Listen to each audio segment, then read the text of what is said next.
Esta ocasión estamos con el ingeniero Cristóbal Mendoza.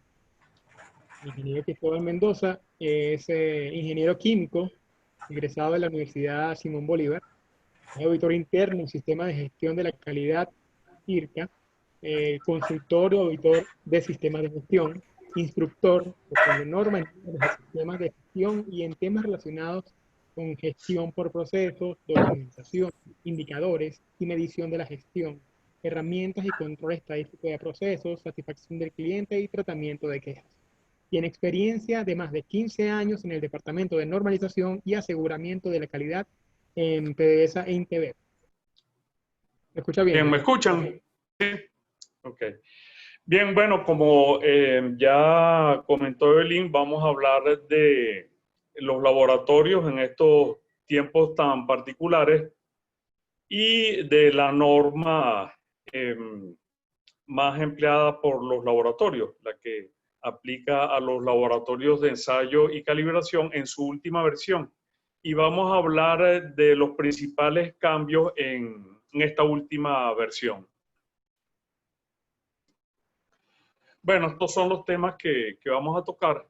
Vamos a hacer un breve recuento de diciembre a marzo, cuáles fueron los principales hitos con este tema de la COVID-19. Después vamos a hablar de los tipos de laboratorios y el rol que juegan.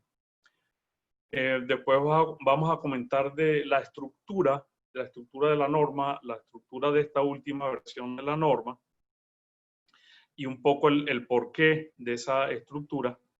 También vamos a comentar los términos acreditación y certificación, que a veces he oído que hay gente que los usa un poco indistintamente, pero la 17.000, que es un vocabulario, una norma de vocabulario y principios generales, los diferencia bien. Y después vamos a comentar los principales cambios en esta última versión de la norma y dos nuevos anexos que contiene. Entonces, bueno, nuestros objetivos para hoy son revisar el rol y la importancia de los laboratorios en general y en especial en esta época, ¿no? En estos tiempos tan particulares que estamos viviendo, y analizar la nueva estructura de esta última versión de la 17.025 y señalar los principales cambios respecto a la versión anterior, a la 2005.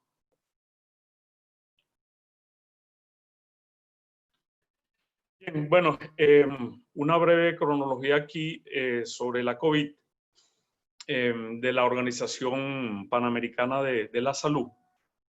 Es que a finales de diciembre China reportó casos de neumonía de causa desconocida en Wuhan, ¿no? Ahí todavía yo creo que todos veíamos esto como algo bien remoto, que no nos iba a afectar de esta manera. El 7 de enero se identifica el nuevo coronavirus, ¿no? El SARS-CoV-2, ¿no? El 27 de enero se detecta la primera transmisión humano-humano fuera de China, en Vietnam. Y a finales de enero, la Organización Mundial de la Salud declara el brote de una emergencia de salud pública de importancia internacional. A finales de febrero se establecen nuevas definiciones de casos para la vigilancia y el seguimiento de contactos de la COVID, de sospechoso en personal de salud, contacto estrecho, casos confirmados. Y bueno, finalmente el 11 de marzo, la Organización Mundial de la Salud declara la pandemia, ¿no? Y ahí nos cambió la vida a todos, ¿no? A modo de anécdota, les comento que fui el 10 de febrero, viajé con mi esposa a Santiago a visitar a mi hija menor, que ya tiene unos 2 años allá. Yo me regresaba antes, yo me regresé como quien dice en la rayita, porque me regresé el 10 y el 11 se decretó la pandemia. me regresé, entre otras cosas, que el 16 de marzo comenzaba una auditoría por parte de Fondonorma de 5 días, ¿no? Que se suspendió el día anterior, el domingo 15 de marzo. Aquí se declaró la cuarentena. Bueno, tenía unas, no sé, unas 3 semanas de haber regresado, 3 o 4 semanas, cuando me enteré que hablé con un vecino que le ocurrió algo muy similar. Fue a visitar a un hijo en Sao Paulo.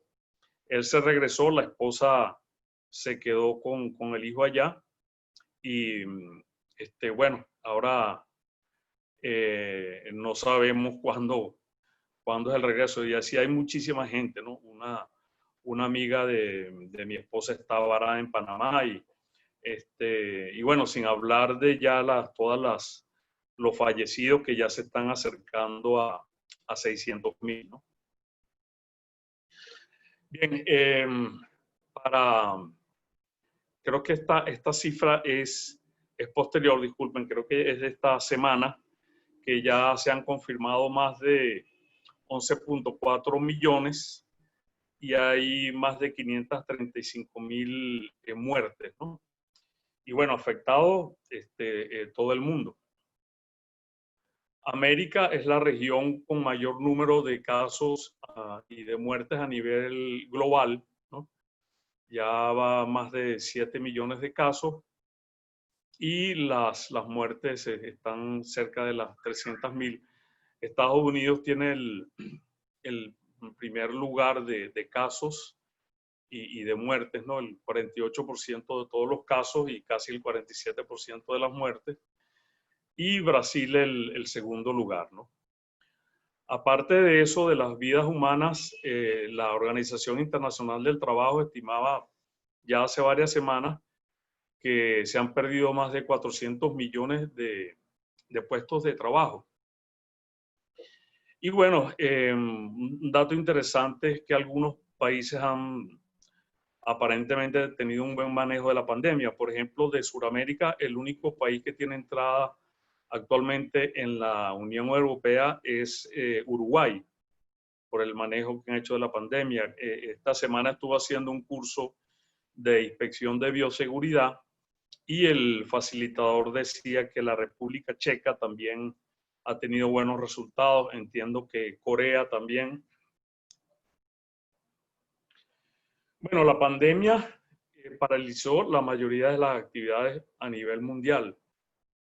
Está teniendo un muy fuerte impacto sobre la economía en todos los países. Hace ya varias semanas se reportaba que en Estados Unidos no había habido un aumento del desempleo similar desde el crash de la caída de la bolsa en los años 30, ¿no?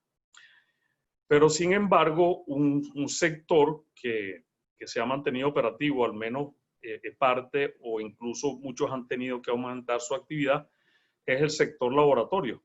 Todo lo que tiene que ver con el sector salud, los laboratorios clínicos, por ejemplo, los laboratorios farmacéuticos, los que trabajan con las industrias de alimentos, los laboratorios que hacen control de calidad en esas industrias. Algunos sectores productivos relacionados, por ejemplo, con la producción de mascarillas, de guantes, de gel, de alcohol, etc. Bueno, esta gráfica es de la Federación Europea de Asociaciones e Industrias Farmacéuticas. Se publicó el año pasado y da la cantidad de organizaciones de este tipo, de asociaciones de industrias farmacéuticas en Alemania, por ejemplo, que está en el orden de las 300, en Francia algo más de 250, Italia algo menos de 200, y así hasta países más pequeños como Holanda o Dinamarca, ¿no? Pero en total están cerca de las 1.700, ¿no? Y es un sector fundamental en todo lo que tiene que ver con la salud pública, ¿no? ¿Qué laboratorios están trabajando en la cura y la vacuna? Esto lo tomé de una publicación que se llama Dinero a finales de junio y señalan allí en ese artículo 6 laboratorios que en teoría ya tienen la vacuna e incluso algunos están ya probándose en humanos, ¿no? El biotecnología Kentucky Bioprocessing, un merge entre la Pfizer y BioNTech, que también ya se encuentran en la fase de prueba. Un laboratorio canadiense llamado Medicago, el Instituto de Investigación Biológica de Israel, la Academia Militar de Ciencias Médicas de China y en Estados Unidos el Instituto Nacional de Alergias y Enfermedades Infecciosas, ¿no? Y según la OMS, hay mucha más gente trabajando en esto. Supuestamente hay 141 vacunas en desarrollo, de las cuales 24 ya se encuentran en el proceso clínico de prueba en humanos, ¿no? Pero entiendo que este proceso no es corto porque hay que minimizar los riesgos y toma meses, ¿no? Bueno, ¿qué tipos de laboratorios hay? Ahí podrían a lo mejor establecerse varias clasificaciones. Una eh, clasifica los laboratorios en primera, segunda o tercera parte. Los laboratorios de primera parte son laboratorios que dan apoyo internamente en las organizaciones. Laboratorios, por ejemplo, que trabajan dentro de las industrias, tienen un cliente interno, por ejemplo, producción u operaciones, industrias o empresas que fabrican algo, o también pudiera ser que dan algún servicio, y se sirven de ese laboratorio para el control de la calidad de los productos en proceso y del producto fabricado o terminado. Los de segunda parte son aquellos laboratorios que tienen interés especial en algún ítem que viene de fuera de la organización, por ejemplo, de un proveedor, y se analiza para ver si cumple requisitos. Muchos laboratorios internos pudieran cumplir ambos roles de primera y segunda parte. Y los de tercera parte son laboratorios que de forma independiente ofrecen servicios al público y su compromiso es ejecutar los ensayos correctamente y cumplir los contratos de servicio, ¿no? Esta es una clasificación que uno consigue en alguna fuente, ¿no? Pero pudiera haber otra. La norma, por ejemplo, la 17.025 tiene una clasificación bien como amplia, que son sencillamente laboratorios de ensayo y laboratorios de calibración. Dentro de ambos tipos, según el rol, puede haber laboratorios muy diferentes, ¿no? Por ejemplo, en los laboratorios de ensayo están los laboratorios que hacen análisis y control de calidad en las fábricas, en las industrias, que como decía antes, chequean materiales en proceso, materias primas, productos terminados, para asegurar el cumplimiento de requisitos. Están también, por ejemplo, los laboratorios de bioseguridad, que van desde el nivel 1, que son los que trabajan con organismos de poca peligrosidad, no sé, levaduras, por ejemplo, hasta laboratorios que trabajan con agentes patógenos que pueden ser muy peligrosos para la salud pública, por ejemplo, como el virus del ébola, ¿no? Y esos laboratorios tienen niveles máximos de seguridad y de aislamiento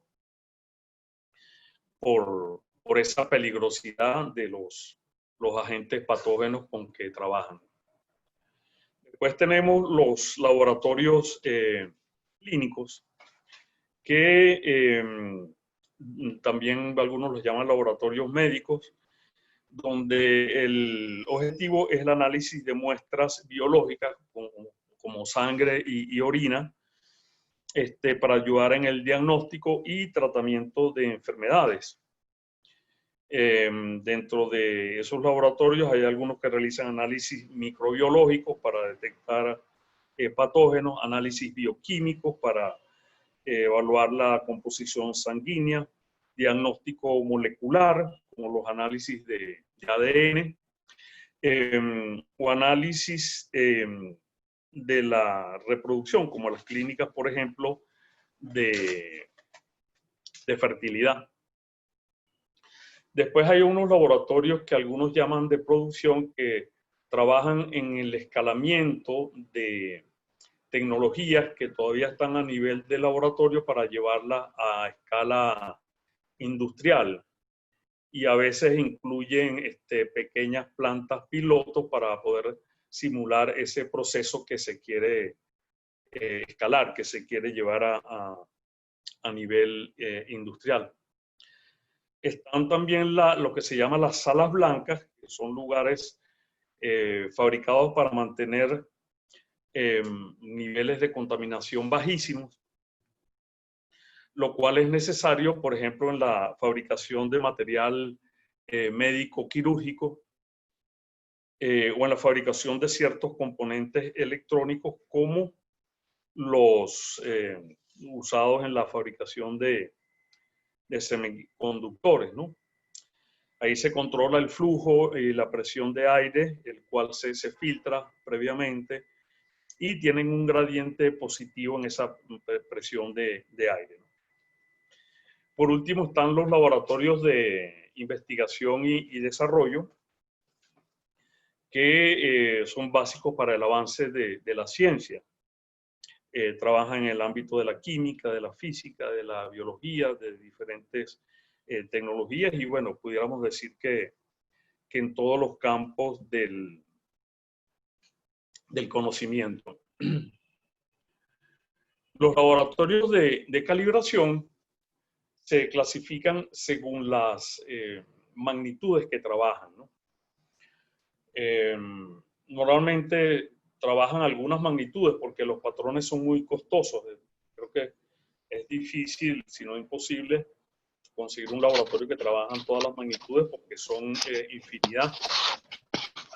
No sé si quizás algún laboratorio que sea el ente rector a nivel metrológico, como el NIST en Estados Unidos, pudiera trabajar todas las magnitudes, pero normalmente los laboratorios de calibración trabajan algunas de las magnitudes. Por ejemplo, la magnitud masa en la calibración de balanzas, básculas, pesas patrón, o la magnitud presión, que calibran manómetros, o la balanza de pesos muertos, que es con lo que se calibran los manómetros, o lo que trabajan con volumen, que calibran, por ejemplo, pipetas, o los laboratorios de electricidad y electrónica, que calibran multímetros, resistencias patrón, y bueno, así pudiéramos continuar. Los que trabajan en el área de mecánica, con equipos que miden fuerza, vibración, resistencia a la tracción, o los laboratorios que trabajan con las medidas dimensionales, verniers,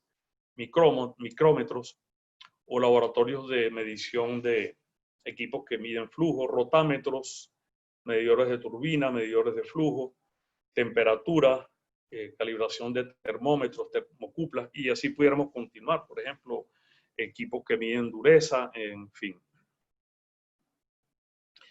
Bueno, la norma 17.025 es generada por un comité muy importante en ISO, que a diferencia de muchos otros comités, no tiene asignado un número, sino unas siglas, ¿no?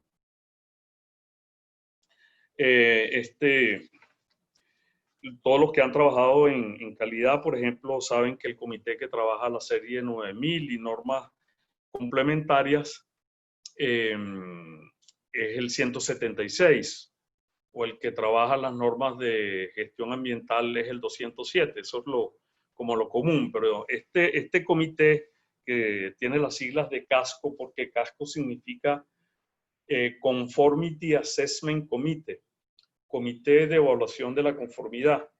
Y yo diría que es como un supracomité. Es uno de los 3 comités en ISO que se llaman de desarrollo generales. Los otros son COPOLCO, que trabaja en políticas del consumidor, y DEFCO, en asuntos de países en vías de desarrollo. Pero CASCO es un comité, como digo, importantísimo, que ha generado muchísimas normas. No tengo el número, estuve tratando de ver cuáles son todas las normas de CASCO, pero aquí señalo algunas muy importantes. Por ejemplo, la 17.000, todas comienzan con las siglas evaluación de la conformidad. La 17.000 es vocabulario y principios generales. Y ahora vamos a ver algunas definiciones que tomé de esa norma. La última versión es muy reciente, es de mayo de este año. Está recién salida del horno, como quien dice. La 17.011 del 2017 establece requisitos para los organismos de acreditación. Los organismos de acreditación son los que deciden quién puede certificar, son los que evalúan a los organismos de certificación. La 17.020, que entiendo que es del 2012, la última edición, son requisitos para diferentes tipos de organismos de inspección.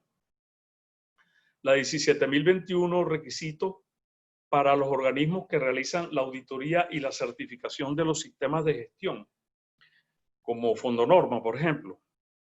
Tiene varias partes. La parte 2, por ejemplo, es para la certificación de los sistemas de gestión ambiental, y la parte 3 para los sistemas de gestión de la calidad. La 17.024 es requisitos generales para los organismos que realizan la certificación de personas.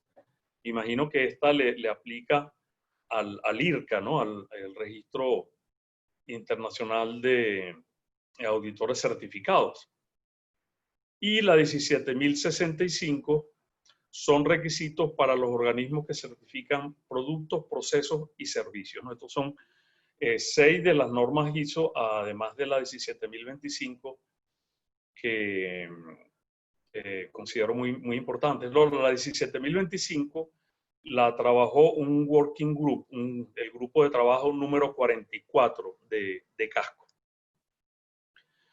Bueno, quiero en estos minutos que vienen, hacer una muy breve historia de la 17.025. La 17.025 tiene una mamá, por decirlo de alguna manera, que es la ISO IEC Guía 25.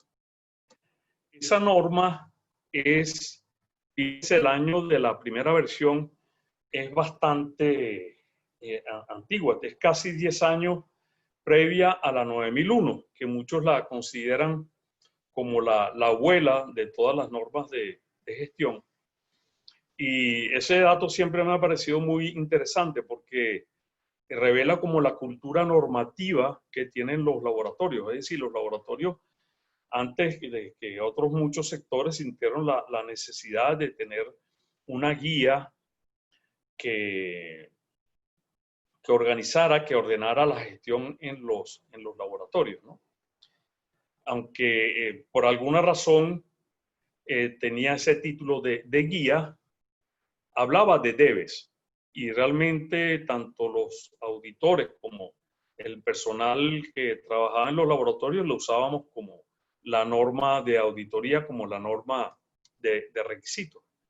Hay una primera revisión con cambios menores, es del año 82, que quizás pasó un poco por debajo de la mesa, porque la siguiente revisión he visto que algunos la citan como la primera revisión. pero en realidad es la segunda, que es la del año 90, y fue la que usamos durante todos los años 90 para trabajar, auditar o para implementar sistemas de gestión en los laboratorios, antes de que se publicara la primera versión de la 17025 en el año 99. Esta primera edición se revisa y se publica la segunda versión en el año 2005, que estuvo vigente hasta hace un poco menos de unos 2 años y medio, o un poco más, en el año 2017, ¿no? Se publica la última versión, que es de la cual vamos a estar hablando en los próximos minutos, ¿no? Bueno, esta es la nueva estructura de la norma, y esta estructura, entre otras cosas, buscó alinear la 17025 con otras normas generadas por Casco, como algunas de las que ya señalé en una lámina anterior. Tiene 3 capítulos de requisitos, aunque en realidad es como una redistribución de los requisitos de la... No, un kilo no, medio kilo de la 2005 en más capítulos.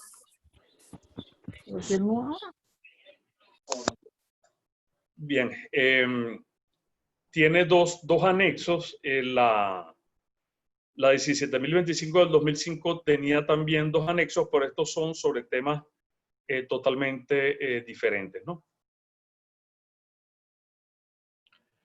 Esta es la estructura de la 2005. Como ustedes saben, después de los 3 primeros puntos, objeto, campo de aplicación, referencias normativas y términos y definiciones, con los que empiezan todas las normas ISO, había un capítulo 4 y un capítulo 5 donde estaban los requisitos.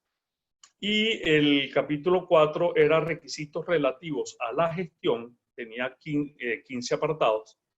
Y el capítulo 5 establecía los requisitos técnicos, que tenía 10 apartados, ¿no? La 17025 tiene ahora estos 5 capítulos de requisitos, ¿no? Que tienen, por ejemplo, el capítulo 4, 2 apartados, el capítulo 5 tiene, no tiene apartados, pero tiene varios párrafos. El capítulo 6, requisitos relativos a los recursos, tiene 6 apartados. El capítulo más extenso son requisitos del proceso, que tiene 10 apartados, y requisitos del sistema de gestión, que quizás es el que tiene más overlap, más solape con el capítulo 4 de la versión 2005, porque son todos los temas de gestión. Lo que quiero señalar ahorita es que este cambio de estructura busca adoptarlos o establecer los requisitos obligatorios especificados por Casco en un documento, que es este que señalo ahí, QS-CAS-PORC/33, y ser consistente con una resolución de Casco que estipulaba el diseño de todas las normas generadas por este comité. Aquí tenemos una equivalencia de los puntos, los elementos de cada una de las 2 normas. Por ejemplo, en la 2005 no está el tema de acciones para abordar los riesgos y oportunidades. Sí hay un punto de control de datos, ¿no? Pero en la 2017 ahora se llama control de datos y gestión de la información.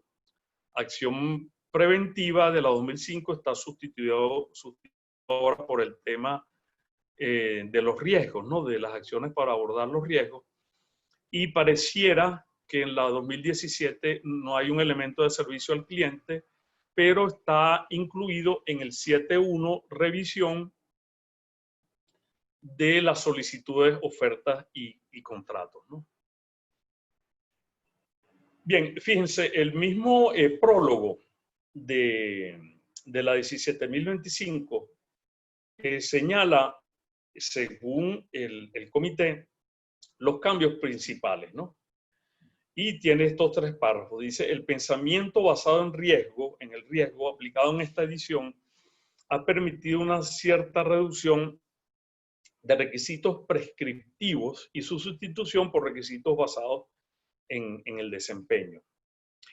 Dice que hay una mayor flexibilidad, como ha habido en otras normas, con algunos requisitos de proceso o requisitos documentales como procedimientos, información documentada, responsabilidades organizacionales. Esta norma, como ha ocurrido con otras normas de sistemas de gestión, por ejemplo, no requiere ahora un manual de la calidad. También requiere mucho menos procedimientos que la 2005.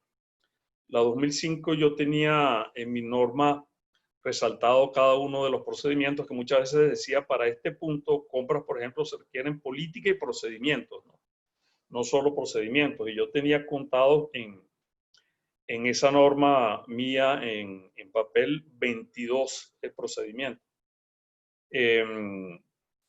No me he puesto a contarlos en detalle, pero vi recientemente un artículo que dice que son 7 procedimientos y puedo comentarles cuáles son esos 7 procedimientos que vi en este paper.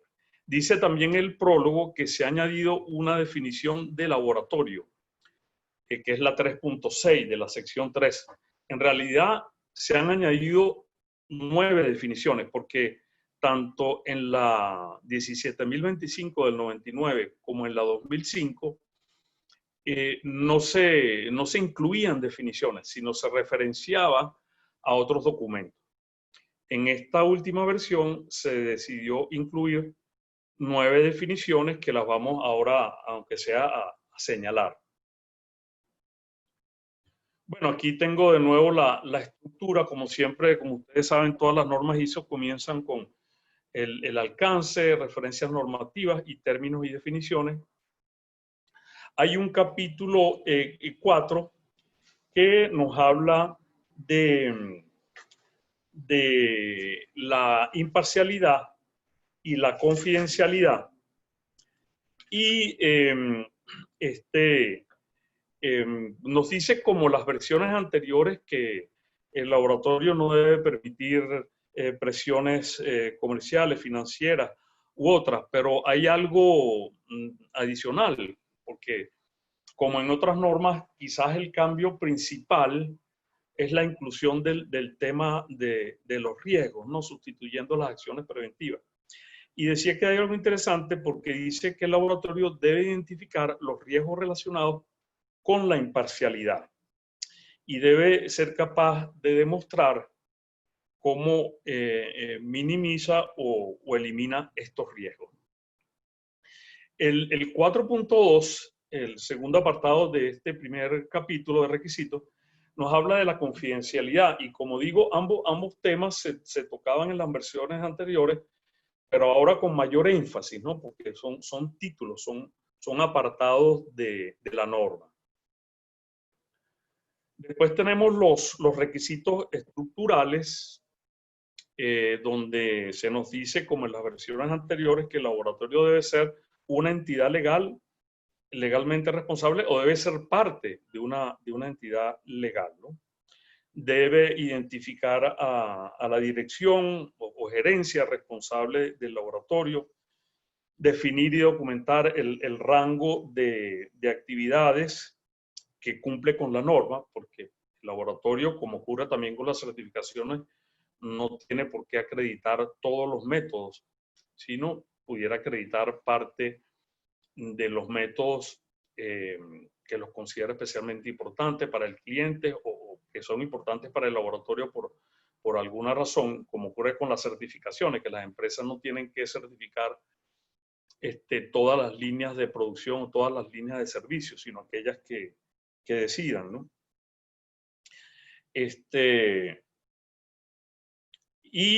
También nos dice que cuando el laboratorio reclame cumplimiento de la norma, solo debe reclamar esa conformidad con las actividades que ejecuta. O sea, obviamente no pudiera acreditar actividades que son subcontratadas, ¿no? Bueno, las actividades del laboratorio deben cumplir con la norma, con los requisitos del cliente, las autoridades regulatorias. Hay que definir la organización y la estructura. Nos dice también capítulo 5, las relaciones entre la gerencia, las operaciones técnicas, los servicios al cliente, especificar las responsabilidades, la autoridad, las interrelaciones del personal que gerencia realiza o verifica trabajos que afectan a los resultados, y documentar sus procedimientos para asegurar la consistencia y la validez de los resultados, ¿no? También nos dice que el personal debe contar con la autoridad y recursos para la implementación, el mantenimiento y la mejora del sistema de gestión, identificar las desviaciones en los procesos, iniciar acciones para prevenir las desviaciones o minimizarlas, informar el desempeño, asegurar la eficacia de las actividades, y la gerencia debe asegurar cómo la comunicación se lleva a cabo considerando la eficacia del sistema de gestión. Básicamente, a grosso modo, el capítulo 5. En el capítulo 6 se nos habla de los requisitos relativos a los recursos y equivale un poco al capítulo 7 de la 9001-2015, apoyo o soporte, ¿no? Hay una introducción, como siempre, en el 6.1, generalidades. Después se nos habla del personal, se nos dice que tiene que ser imparcial, competente, documentar requisitos de competencia para las diferentes funciones, asegurar la competencia, y nos pide, aquí creo que es el primer procedimiento que establezca cómo determinar la competencia, cómo se selecciona al personal, los temas de formación, de supervisión, de autorización. Y también se nos dice que hay que autorizar al personal que va a desarrollar, modificar, verificar y validar los métodos. Y también al que hace análisis de resultados, incluyendo declaraciones de conformidad u opiniones e interpretaciones. Y también debe establecerse quién está a cargo de los informes, revisión y autorización de resultados. Después nos habla de las instalaciones y condiciones ambientales. Deben ser adecuadas, deben prevenir los temas de contaminación, polvo, radiación, perturbaciones electromagnéticas, la humedad, condiciones de temperatura, ruido, vibración. Se deben documentar los requisitos relacionados con estos temas, monitorearlos. Debe también estar documentado el acceso y uso a las áreas, la prevención de la contaminación, la separación entre áreas que pueden invalidar los resultados. Y esto también debe contemplar los sitios e instalaciones que están fuera del control permanente del laboratorio, ¿no? Después se nos habla del equipamiento.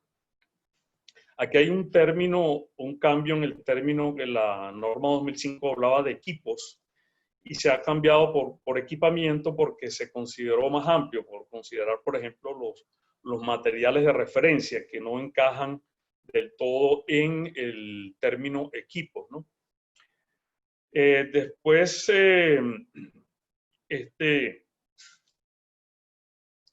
bueno, aquí en equipamiento se pide También un procedimiento para el manejo, el transporte, el almacenamiento, uso y mantenimiento de todo el equipamiento. Se nos dice que hay que verificarlo antes del uso.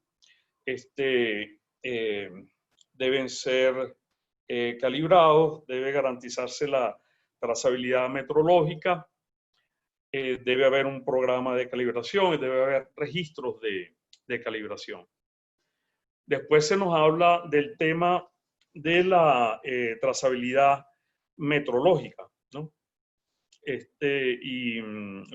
Se nos dice que los resultados deben ser trazables al sistema internacional de unidades.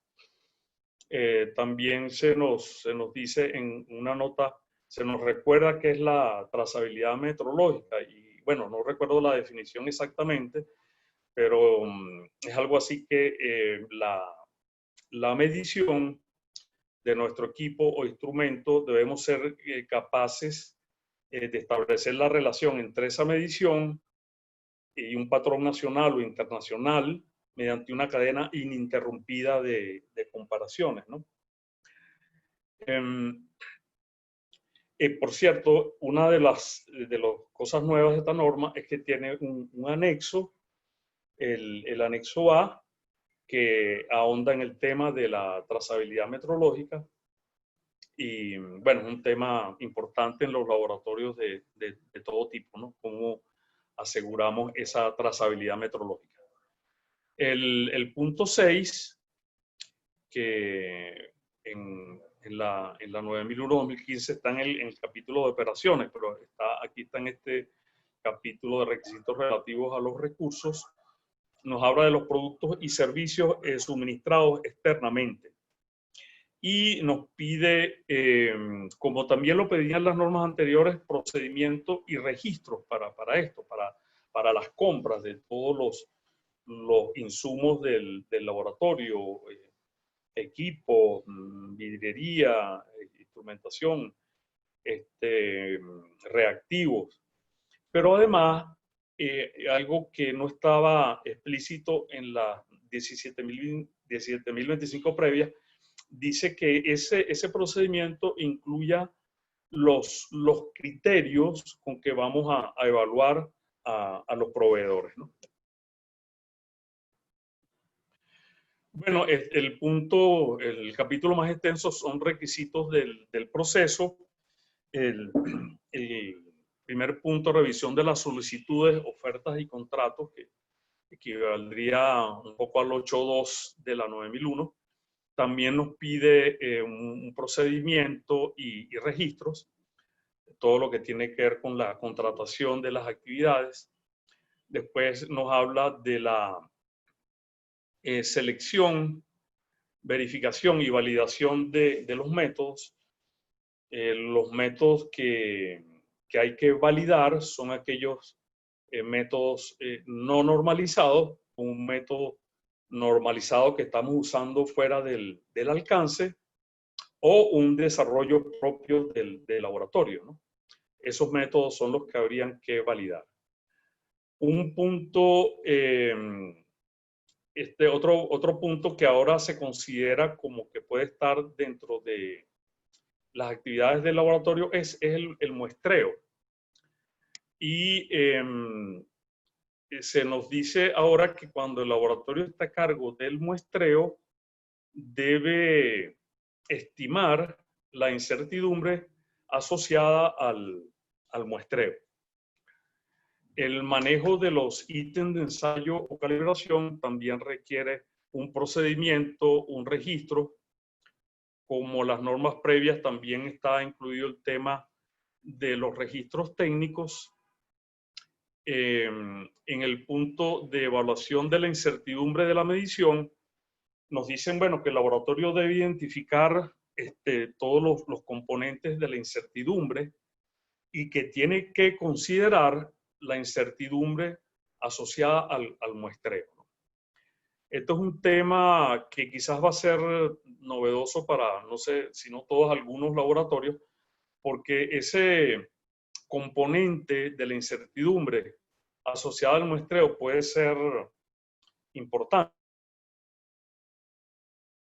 en un porcentaje menor, la incertidumbre asociada al muestreo es menor que la incertidumbre asociada, por ejemplo, a la parte analítica. También un porcentaje bajo es parecida, está en el mismo orden, y un porcentaje muy alto, que he oído que puede estar en el 80%, es mayor que la incertidumbre asociada a los análisis propiamente. Entonces creo que eso va a ser un tema novedoso en el cual vamos a tener que trabajar todos, ¿no? Después nos habla del aseguramiento de la validez de los resultados, que los laboratorios pueden hacerlo con diferentes herramientas, con gráficas de control, con ensayos de aptitud, con uso de métodos alternos. ¿Qué deben contener los informes de resultados? Los informes de resultados para cualquier tipo de laboratorio, y también nos habla de los laboratorios de informes de resultados para los laboratorios de ensayo y para informes de resultados para los laboratorios de calibración. Tiene esas tres secciones. Después está el tema de las quejas. Y aquí sí hay una ampliación importante, porque en la 2005 estaba incluido el tema de las quejas, pero eran 4 líneas, ¿no? Pudiéramos decir que sustanciosas, pero eran 4 líneas. Nos decía básicamente que el laboratorio debía tener una política y un procedimiento para el tratamiento de las quejas y llevar registros, pero ahora este tema está muy ampliado. Nos dice que deben establecerse además los elementos, las etapas para tramitar las quejas. Está bastante ampliado este tema. Después está el apartado para el trabajo no conforme, que también nos requiere un procedimiento.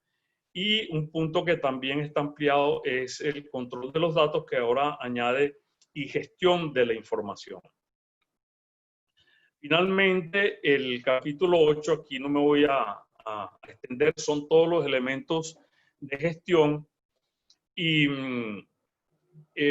fíjense, aquí la norma nos habla de 2 opciones que se amplían un poco en el anexo B. Y nos dice el laboratorio, la opción A es que trabaje este capítulo, los apartados del 8.2 al 8.9, que son requisitos típicos de gestión. Esa es la opción A, pero nos dice, si el laboratorio forma parte de una organización que tiene implementada, por ejemplo, la 9001, y puede demostrar que forma parte de ese sistema que tiene implementados los requisitos de gestión de la 9001, puede sencillamente trabajar los capítulos 4 al capítulo 7 que acabamos de ver de esta norma, y demostrar que le da respuesta a la 17.025. Bueno, los elementos de este último capítulo 8 es requisitos relativos a la documentación, el control de documentos del sistema de gestión, control de registros, acciones para considerar o abordar los riesgos y oportunidades, la mejora, la acción correctiva, las auditorías internas y las revisiones por la dirección. No quiero abundar allí, es muy parecido a la 9001, aunque quiero hacerles una observación más adelante respecto a la opción B. Bueno, ahorita voy a leerles unas 5 definiciones.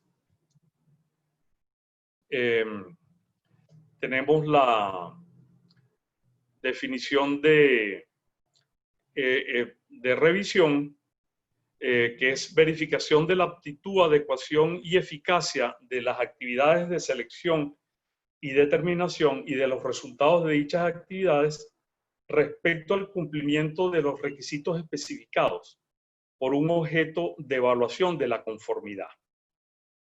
Eso es revisión.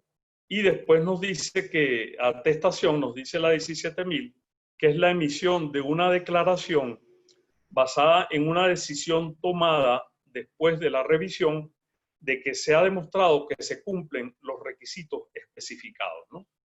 Leo estas definiciones para poder ver las de certificación y atestación, ¿no? Certificación es la atestación de tercera parte relativa a productos, procesos, sistemas o personas.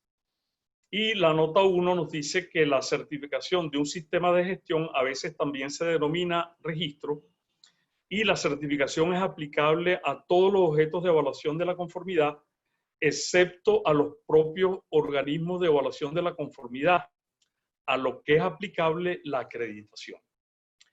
Por último, acreditación es la atestación de tercera parte relativa a un organismo de evaluación de la conformidad que manifiesta la demostración formal de su competencia para llevar a cabo tareas específicas de evaluación de la conformidad. Entonces, estas definiciones a lo mejor pueden sonar un poco abstractas. Entonces, yo me permití, me tomé la libertad de salirme aquí de la 17.000 y dar dos definiciones previas, pero quizás más digeribles, ¿no? Para muchos de ustedes. Y son las siguientes. Certificación es un procedimiento por el cual un tercero da garantía por escrito de que un producto, proceso o servicio se hace de acuerdo con unos requisitos especificados. Fíjense, la diferencia con acreditación es el procedimiento por el cual una entidad independiente reconoce formalmente que una organización cumple con los requisitos especificados, pero adicionalmente es competente para desarrollar tareas específicas de evaluación de la conformidad.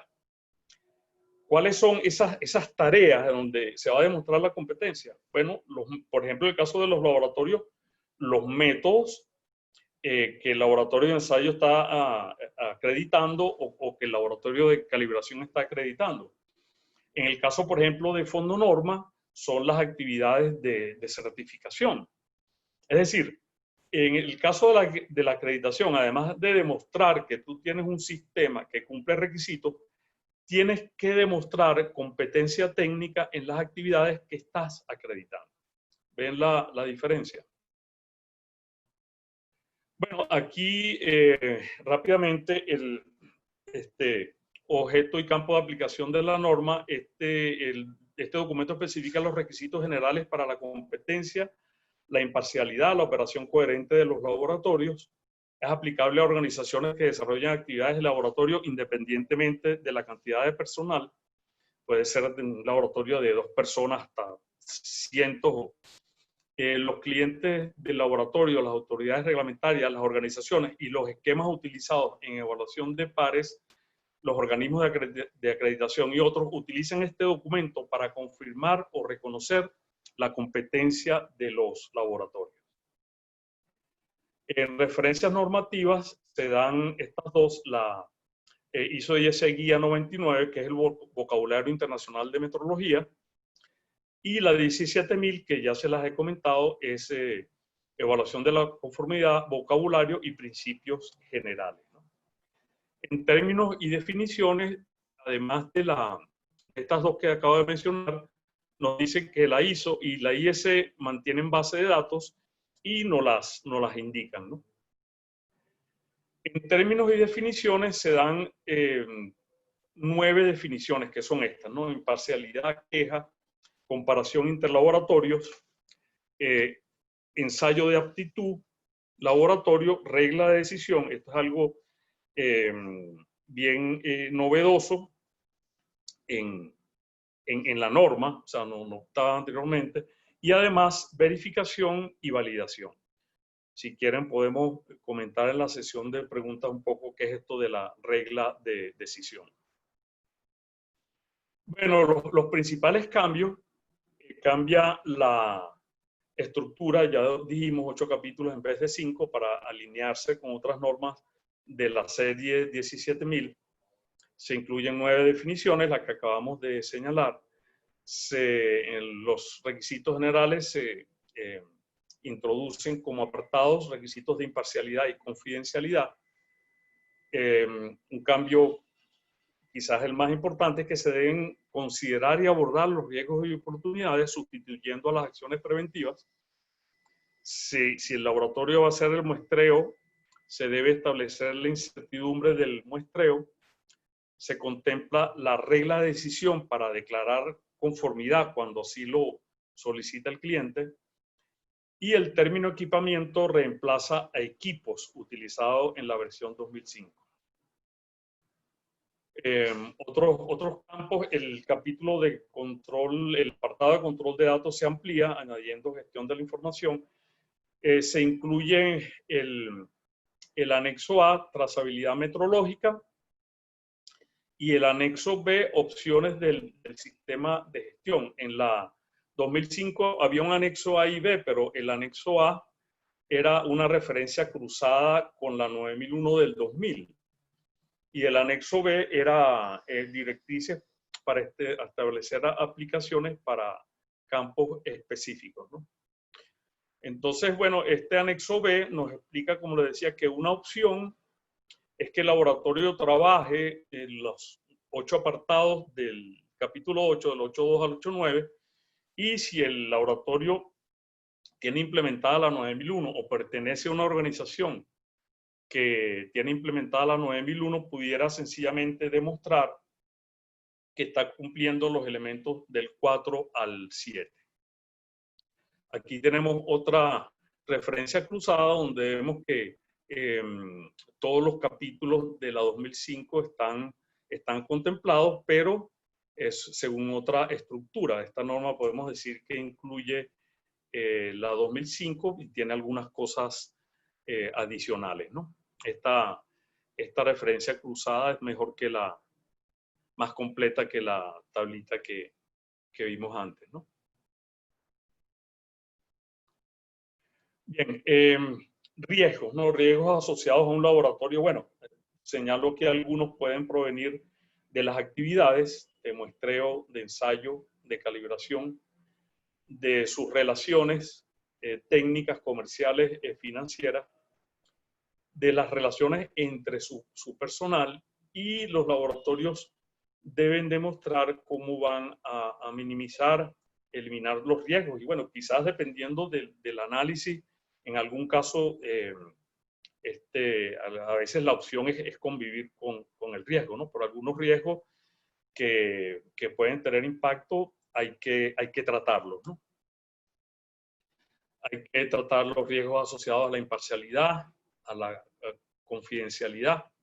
Pudiera haber riesgos asociados con los equipos, con sobrecargas, por ejemplo. Riesgos asociados a las compras o a los servicios contratados externamente. Riesgos en uso de métodos de ensayo que no han sido debidamente validados. Calibración de equipos en rangos que no se corresponden con el método.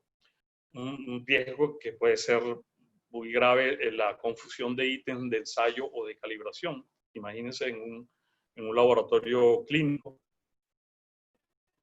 Y bueno, esto ya lo he comentado. La opción A nos dice que el laboratorio tiene que trabajar los 9 elementos del capítulo 8, y la opción B es que si tiene la 9001 y lo puede demostrar, tendría que trabajar las cláusulas 4 a las 7.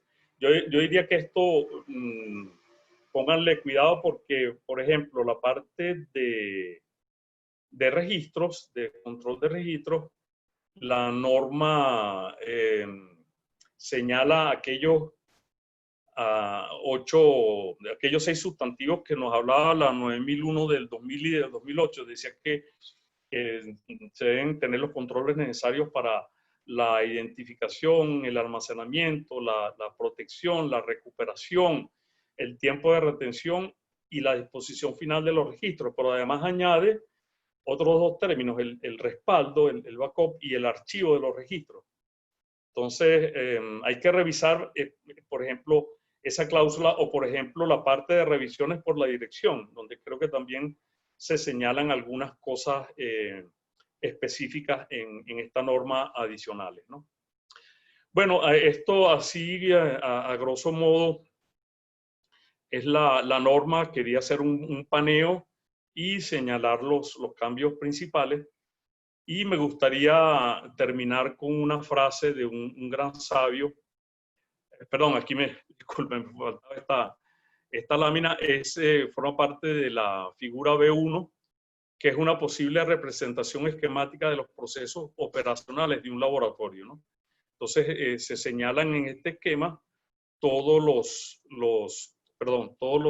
apartados del capítulo 7, ¿no? En la entrada del ítem de ensayo, el muestreo cuando lo hay, preparación del ítem, calibración o ejecución del ensayo, liberación del ítem, control de registros, control de datos y bueno, todos los otros elementos del capítulo 7, revisión de solicitudes, ofertas o contratos, requerimientos, revisión de solicitudes, ofertas y contratos, selección, verificación, validación del método, aseguramiento de la validez de los resultados, evaluación de la incertidumbre y reporte de resultados, ¿no? Y el tema de las quejas. Una visión de todos los procesos de todo el capítulo de requisitos de proceso. Bueno, les decía que quería terminar con esta frase del gran sabio Mendeleev, o Mendeyev, dicen algunos, que fue el que diseñó la tabla periódica que todos ustedes conocen. Y él decía, la ciencia comienza cuando comienzan las mediciones, ¿no? Creo que esto es una gran verdad. No hay ciencia sin mediciones. Y los laboratorios forman parte muy importante de todo lo que tiene que ver con mediciones, ¿no? Juegan un rol fundamental. Bien, bueno, muchas gracias.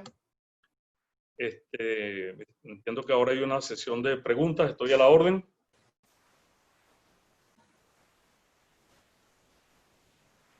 Sí, hola, ¿qué tal? Bueno, gracias por su exposición. Por allí hemos tenido planteamientos de participantes. Voy a quitar el video mío porque no hubo una conexión. Y bueno, aquí por los comentarios en general en el chat, los participantes te comentan que así es tu exposición. Y bueno, dentro de las pruebas, usando conexión un poquito rápido por aquí. Hay un momento que hace solamente un comentario muy artillero, pero dice que en su considera que se debe ir de manera progresiva al proceder a la denominación. Perdón, Evelyn, ¿me estás haciendo una pregunta?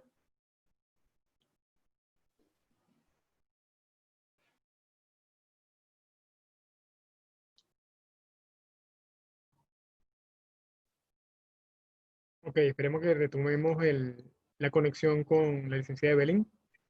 Ella estaba justamente haciendo el recorrido de las preguntas y ya. Por ahí la tenemos. Oye, ¿sabes que la oigo muy mal, Juan Pablo? ¿Tú no puedes hacer las preguntas tú, que a ti sí te oigo bien? ¿Cómo no? Perfecto. Permíteme un momentico. Retomo entonces aquí.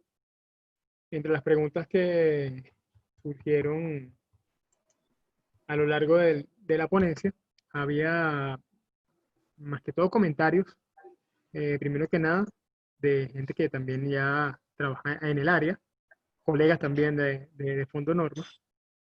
Ya te indico la pregunta. Laura, ok, Lucinda Tavares nos estaba diciendo que los laboratorios de bioseguridad, cuando estabas haciendo la referencia a ello, laboratorios de bioseguridad nivel 2-4 también pueden trabajar como laboratorios clínicos. Y así el comentario Lucinda. Ya, entiendo. Por su parte, Igor Bello nos decía que ellos en su laboratorio miden sonido, la luz, la velocidad del aire. Julia Quintero nos estaba nombrando, en su opinión, dice que considera que con el COVID-19 se debe ir de manera progresiva al proceso de adaptabilidad a la denominada nueva normalidad, ya que el desarrollo de una vacuna conlleva, de acuerdo a muchos autores, a elementos que van desde lo bioético, derechos humanos, conflictos de intereses, entre otros. Por tanto, es repensar qué se venía haciendo y cómo hacerlo ahora, para no seguir cayendo en una parálisis social y de producción. Ya. Gracias, Lucinda. Lucinda. Ellen Rivero te pregunta, Cristóbal, Ajá. ¿cómo ha afectado la pandemia las actividades de calibración realizadas en las empresas a los laboratorios de calibración? Ya. Bien, mira, en verdad no tengo información de primera mano porque como todo el mundo, tengo 4 meses saliendo muy poco, ¿no? Este, me imagino que debe haber sido problemático, ¿no? Porque muchas actividades de calibración se subcontratan y hay que enviar instrumentos o patrones afuera y la movilidad ha sido afectada, ¿no? Entonces, me imagino que en verdad eso es un reto para los laboratorios, ¿no? Qué cosas se pueden reprogramar y qué otras no, porque incluso antes de la pandemia, yo tuve el año pasado una auditoría en el oriente del país donde esta industria que hace un producto de consumo muy, muy masivo, ya tenía problemas con eso, porque el organismo, la organización que le calibraba equipos importantes, no tenía posibilidad de trasladarse al sitio, había muchos problemas, imagino que ahora con la pandemia más todavía. Entonces creo que eso es una dificultad grave y quizás algunos laboratorios a lo mejor han tenido que reprogramar algunas cosas, pero las calibraciones en principio hay que hacerlas, ¿no? Pero sí es un problema muy real, ¿no? Entiendo. Claro, entonces la misma Ellen te repregunta entonces, ¿qué acciones se podrían tomar para garantizar la confiabilidad de las mediciones? Ya que si la empresa no ha podido ejecutar las actividades de calibración planificadas por el efecto del COVID. Sí. Bueno, Unas recomendaciones que tengas para garantizar la confiabilidad de esas mediciones. Sí, bueno, fíjate, si el laboratorio tiene la oportunidad de hacer alguna comparación interlaboratorio, quizás eso pudiera ser algo, ¿no? Ver hasta dónde pueden llegar con los patrones de que dispongan y calibrar afuera los patrones. Em, pero en verdad es algo que yo creo que no se puede obviar, ¿no? Aunque ahorita por el tema de la movilidad se vea problemático, hay que asegurar la confiabilidad de las mediciones, porque si la medición no es confiable, ¿qué hacemos con ella, no?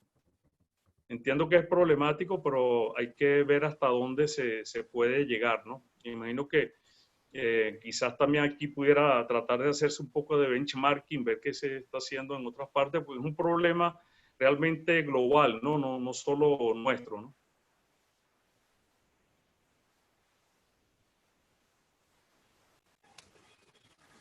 Me gustaría, buenos días, me gustaría aclarar un poco, bueno, desde mi perspectiva, ¿no? La pregunta que están haciendo. Me imagino que, es decir, hay una situación, pero es importante, por eso la norma antes no aparecía, pero ahora sí, que es el riesgo. Tienes que medir los riesgos. Entonces tienes que ver cuáles son tus riesgos en caso de que no puedas tener una verificación exacta de tus resultados. Como dijo Cristóbal, debes hacer, aunque sea unas pruebas internas entre tu mismo personal, hacer una especie de intralaboratorio, digámoslo así, algunas muestras que tengas allí, pues verificar y de esa manera vas a verificar los instrumentos que tienes ya calibrados. Si te sale muy desviado, obviamente no estás garantizando los resultados. Y ahí es donde debes tomar acciones con respecto a los riesgos asociados si eso ocurre. Sí, me parece bien interesante tu opinión. Algo que se puede hacer, aunque quizás no sea suficiente, pero es lo que tú estás señalando, ensayos, por ejemplo, de repetibilidad y reproducibilidad, y ver si están, por ejemplo, los métodos ASTM te indican cuál es la repetibilidad y reproducibilidad del método, ver si nos mantenemos dentro de lo que estipula el método, ¿no? Es correcto. Escuchábamos el apoyo también a las respuestas de parte de la gerente de normalización de Fondo Norma, María Gabriela de Noval. Tenemos otra preguntita por acá. Jesús Taborda nos pregunta, en relación a la acreditación de un laboratorio de procesos, ¿qué opinas sobre una evaluación de su gestión vía remota? Ya.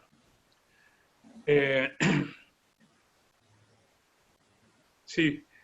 Bueno, fíjate, Jesús, antes de la pandemia, entiendo que se requería en normas tipo 9001, 14001, ISO 45001, al menos un 30% de presencial, y con la pandemia eso se ha flexibilizado. Entiendo que ahora se está permitiendo el 100% presencial.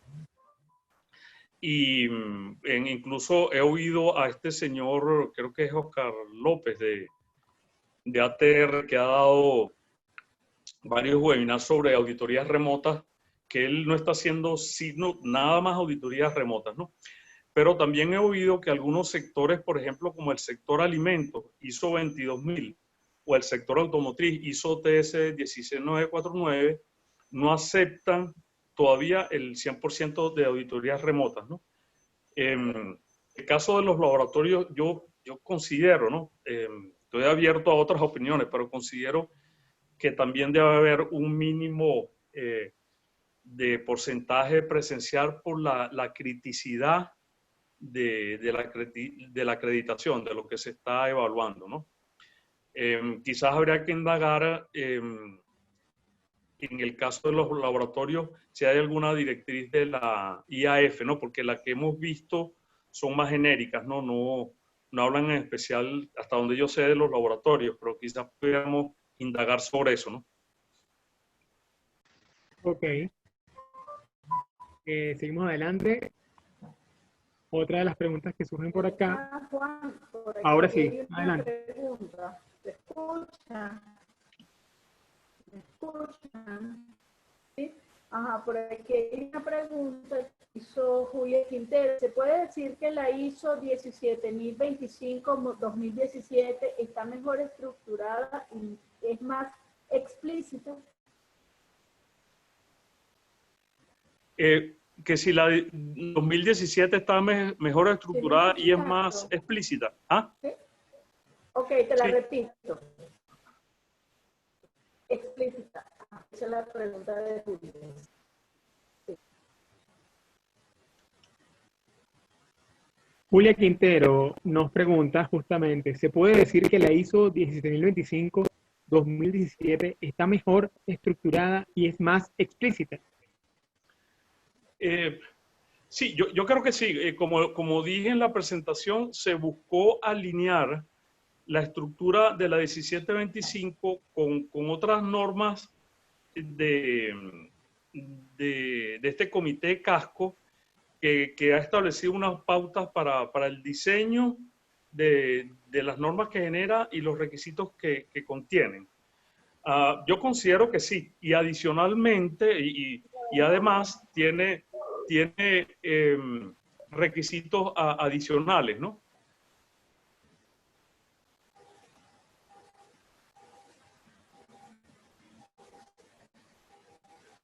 Ok, otra de las preguntas que tengo por acá nos dice, Víctor Marín le pregunta, Cristóbal, ¿qué criterios se pudieran considerar en caso de no poder realizar la calibración con la frecuencia programada?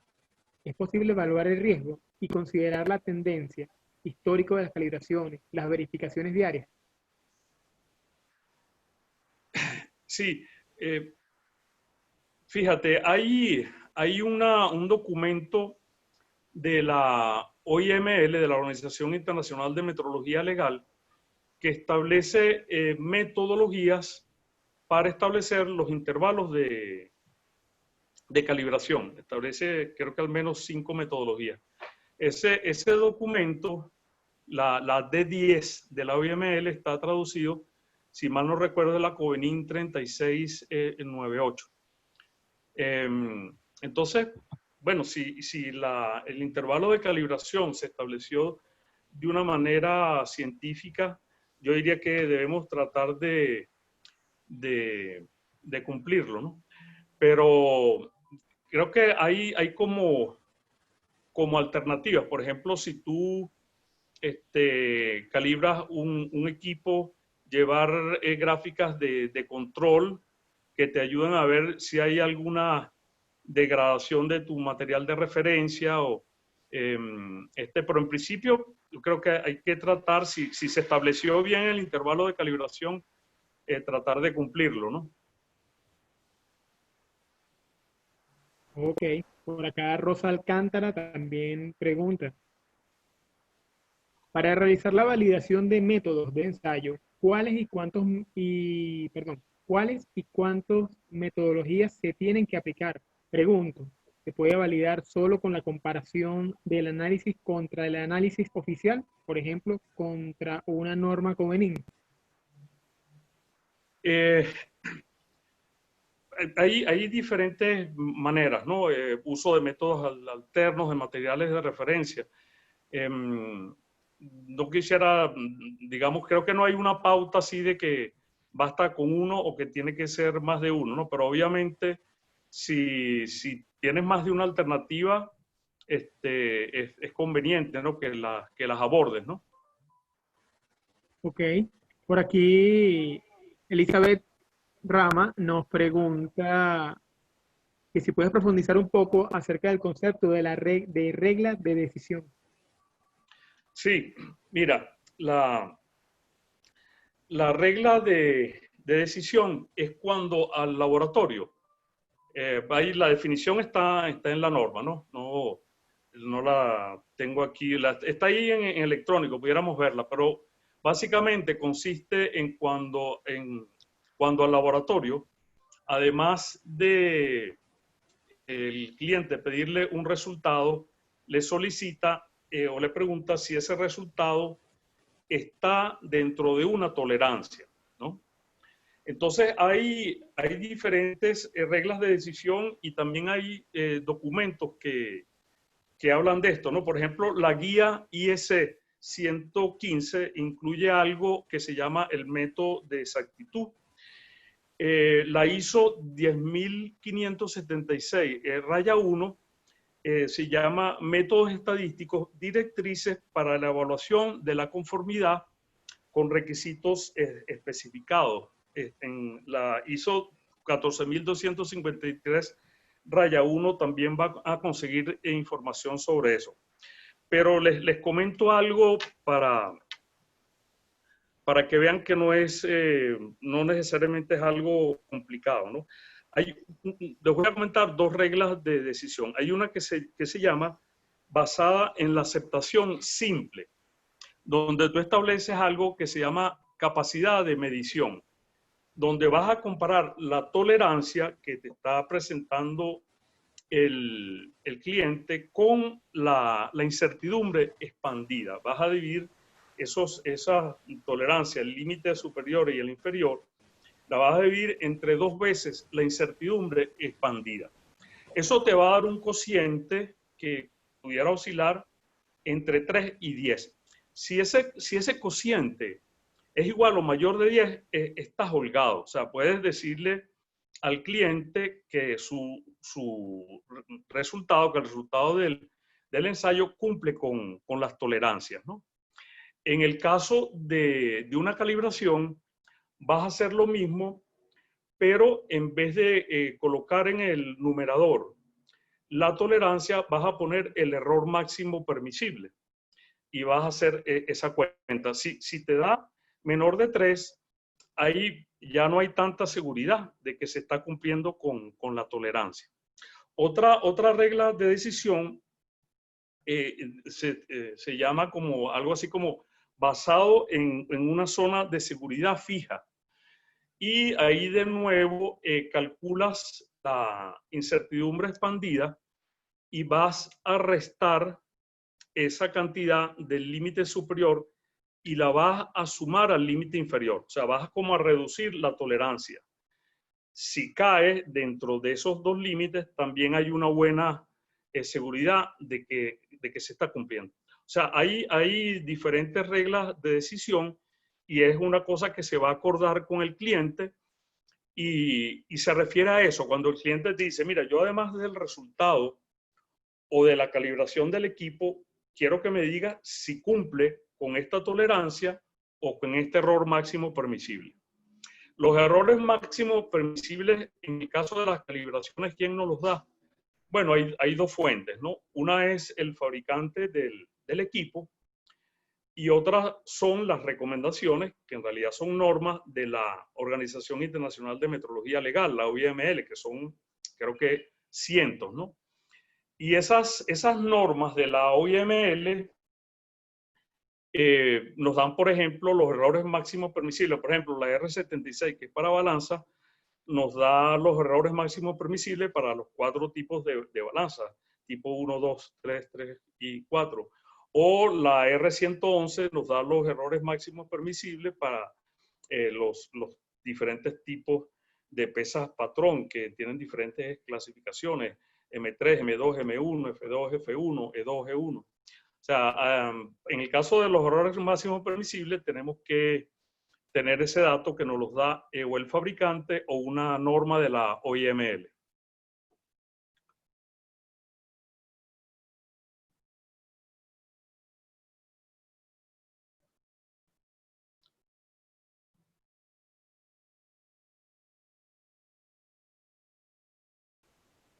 ¿Hay más preguntas, Juan Pablo? ¿Me escucha? Ahora sí, es que había perdido un poco la conexión, disculpe. Ya. Sí, sí. Adelante. Sí, por aquí, no sé si me escuchan.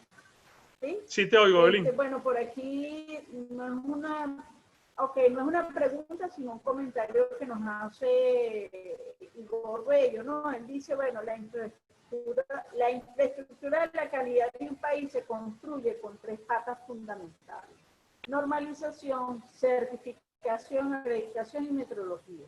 La labor de instituciones como Fondo Norma, gracias en estos tiempos, es fundamental, así como el apoyo a los laboratorios. Más que ahí nos sigue perdiendo pues, sus capacidades productivas y competitivas. Pues, más que nunca pues, resalta la importancia pues, de los laboratorios para el momento y coyuntura que estamos viviendo. Gracias, Igor, por allí. Manuel Espinosa dice, en cuanto a la gestión y manejo de la plataforma efectiva a nivel mundial, podemos garantizar el resultado de esta y la industria. Perdón, ¿esa es la pregunta de quién? No. ¿Aló? De Manuel Espinosa. Dice, en cuanto a la gestión y manejo de la pandemia de una forma efectiva, ¿cómo podemos garantizar el resultado de estas pruebas? ¿Se haría la incertidumbre? Sí, sí. Oye, y por aquí... ¿le contesto a Manuel? Sí, oye, yo creo que sí, Manuel. Yo creo que cualquier laboratorio que se respete, si es así sea de ensayo, especialmente si es de calibración, tiene que manejar el tema de la incertidumbre. Porque fíjate, ¿qué es la incertidumbre? Dice en la definición, no la recuerdo exactamente, pero es algo como que es el parámetro que caracteriza la dispersión de los resultados asociados a una medición que razonablemente pueden atribuirse al mensurando. O sea, es la zona de dispersión de tus resultados. Dicho así muy coloquialmente, es la zona de duda. Y eso los laboratorios tienen que tratar tienen que estimarlo, ¿no? Especialmente un laboratorio que está en un tema tan delicado, por ejemplo, como el de las vacunas o todo todo este trabajo que se está haciendo, ¿no? Correcto. Bueno, el ingeniero Igor también nos da una aclaratoria en cuanto a, dice, son distintos los laboratorios, son distintos los casos para los laboratorios que tienen implementado el sistema de gestión que para los usuarios de los laboratorios. Los laboratorios deben poseer procedimientos de contingencia para casos en los cuales deba extender el periodo de recalibración de sus patrones. Se puede encontrar una guía completa en este sentido en la página web de la ILAC. ¿Okay? Buena ponencia, excelente presentación, que colocan por acá. El ingeniero Igor vuelve a apoyar otra vez otro comentario, nos dice que la situación es más complicada para los usuarios de las calibraciones, ya que deben procurar soporte de su proveedor de calibración y que las soluciones son muy variables, verificaciones intermedias, cálculo RR, uso de patrones secundarios, controles biológicos, comparaciones directas contra otros equipos, etc. Eso en cuanto a lo que tiene que ver con la verificación de los resultados de los laboratorios. Siguen, bueno, te envían excelente ponencia, felicitaciones, ingeniero. Jesús Ugas Petit dice, ¿es posible una resolución para ampliar los lapsos de calibración por causa de la paralización de las actividades del COVID? Sí, bueno, fíjate, si el laboratorio está parado, obviamente no, creo que difícilmente va a estar calibrando, pero los laboratorios que están activos creo que tienen que buscar alternativas, ¿no? Fíjense, yo quería, para el que señaló, comentó algo sobre la incertidumbre, antes quería recomendarle dos documentos que son muy importantes. Una guía que mucha gente la llama por las siglas GUM, por las siglas en inglés, que es Guía para la Expresión de la Incertidumbre de la Medición, que es ISO/IEC, y bueno, ahí trabajaron también otras organizaciones como la Organización Internacional de Metrología Legal, el Buró Internacional de Pesas y Medidas y otras, ¿no? Pero hay un documento que a mí me ayudó muchísimo para entender el tema de la incertidumbre, que es una guía que ya se ha editado 3 veces en inglés, que se llama Cuantificando la incertidumbre en la medición analítica. La tercera versión se consigue en español.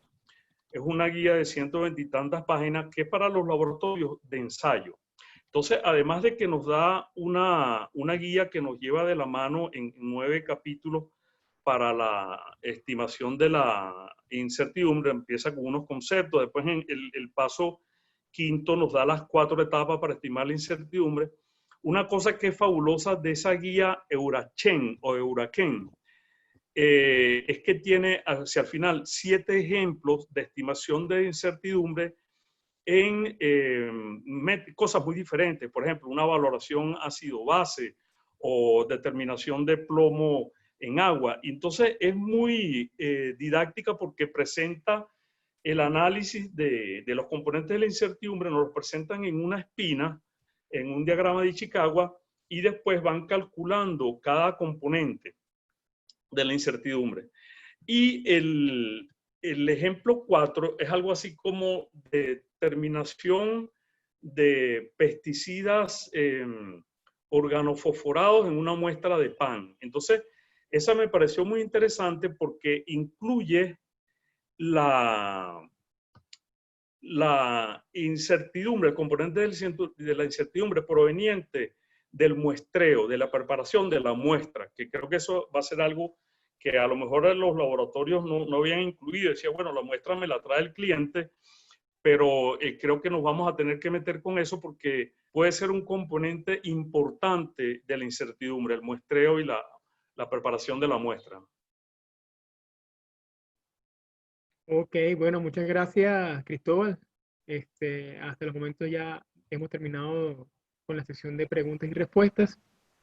Agradecerte inmensamente en la oportunidad de tu intervención y exposición sobre esta norma acerca de los laboratorios. Por acá tengo al licenciado Belín Herrera para que pueda dar sus palabras de cierre. Gracias a ti, Juan Pablo. ¿eh? Sí, bueno, gracias, Cristóbal, de verdad, por tu exposición sencilla y clara. Y bueno, yo por allí estaba José Aguilera, ¿no? Que le comunicaran algunas inquietudes. Gracias también a los especialistas del laboratorio que han estado aquí pues, apoyando esta actividad, por María Gabriela y otros tantos que están por allí. Todo, pues, también estaba trabajando en este sector. Carlos Vázquez también que está por allí. Y bueno, agradecidos de su continuo apoyo a las actividades del Fondo Norma.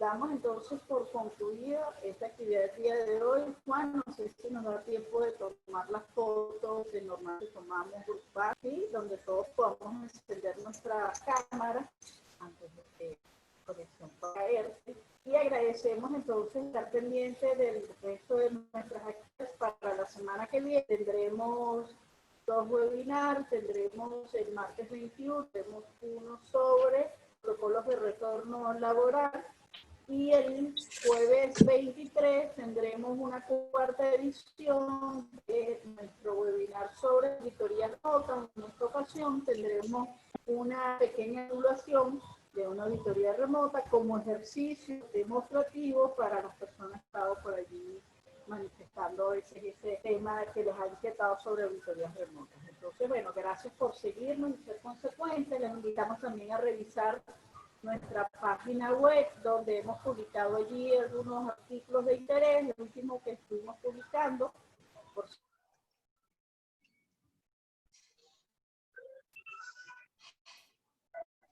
Lo último que estuvimos publicando tiene que ver justamente con los protocolos de seguridad de retorno al trabajo.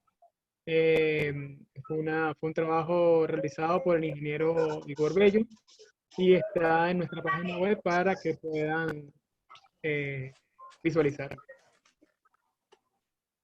Evelyn, te tenemos de vuelta, adelante. Permiso, realizado por Igor Bello y Lisbeth Soto. Muchas gracias, María Gabriela. Los dos. A la orden. A la orden. Así es. Así es. Bueno, gracias. Vamos a decir gracias, María Gabriela, por el apoyo por allí, nuestra gerente de normalización. Prendemos nuestras cámaras y Juan, que nos dice que Cristóbal tiene una palabra por allí, Sí, gracias, Evelyn. Sí, gracias. Es que al final alguien pidió que repitiera los nombres de el nombre del documento ISO para la determinación de la incertidumbre es guía para la expresión de la incertidumbre, ¿no? Y es la ISO IS 98. Pero un documento que a mí me ayudó muchísimo, que se los recomiendo, se los pueden bajar de internet, y ahora en la tercera edición en español, se llama Cuantificando la incertidumbre en la medición o en la medida analítica, y lo genera un grupo que se llama Eurachen, así como se oye, Eura CHEM o Eurachen, no sé. Se los recomiendo especialmente en los laboratorios de ensayo, me parece clarísimo, me parece que es una excelente guía. Disculpa, era solo eso.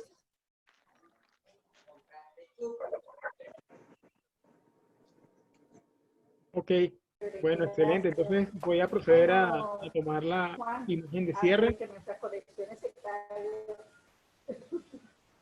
Nombro a las personas que tengo en la primera pantalla para que puedan.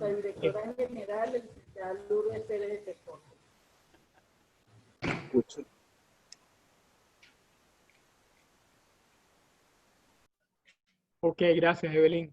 Entonces en pantalla tengo Cristóbal, Carlos Vázquez, María Gabriela, Helen Rivero, Ledis Montenegro, Iris Polina, Jesús Taborda, Pablo Sánchez, José Huaspetit, Rosa Alcántara, Lisbeth Soto, Víctor Marín, Rafa. ¿Quién más tengo por acá? Inoca Castillo. Estuvo por un momento, pero se están actualizando nuevamente. Voy. Pablo Sánchez, José Hugo Petit, Evelyn Herrera, Víctor Marín, María Salazar, Rosa Alcántara, Rafa, Ledis Montenegro, María Gabriela, Jesús Taborda, Ninoja Castillo, Iris Colina, Carla Lima. Son las primeras personas que tengo acá. Vamos a tomar la foto. Sonrían. Eso. Muchas gracias. Ok, en la siguiente. Gracias. En la siguiente. Hola, hola Carlito. Adelante. Ya Leísma Valor. SG Marcia. Se agrega también acá. Manuel Espinosa. Saludos, Manuel. María Salazar. Tomemos una segunda imagen por acá con las personas que se están incorporando. Ok, sonrían. Listo, muchas gracias. Y vamos a la tercera página. Ok, no me quedan más personas por este lado, pero, ajá, aquí llegó el señor Manuel.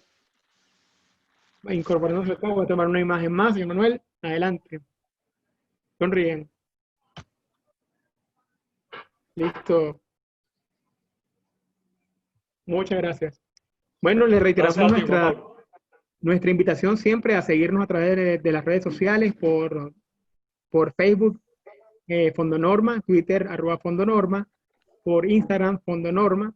El área de formación se encuentra, lo pueden ubicar como Fondonorma Formación. También tienen a su disposición toda la página web para que puedan consultar los artículos que tenemos de interés actualmente, con nuestros colaboradores que siempre están al pendiente de mantenernos y mantenerlos actualizados en lo que es materia de certificación y acreditación. No me queda más que agradecerle en nombre de Fondonorma, en nombre de la gerencia de formación, la dirección general de la licenciada Lourdes Pescoso, la ingeniera María Gabriela del Nogal, su presencia, existencia, y estaremos pendientes para la próxima semana, como les hizo la invitación la licenciada Evelyn Herrera. Por mi parte, que tengan buenas tardes, me despido. Hasta luego. Gracias, Juan Pablo. Gracias. Gracias.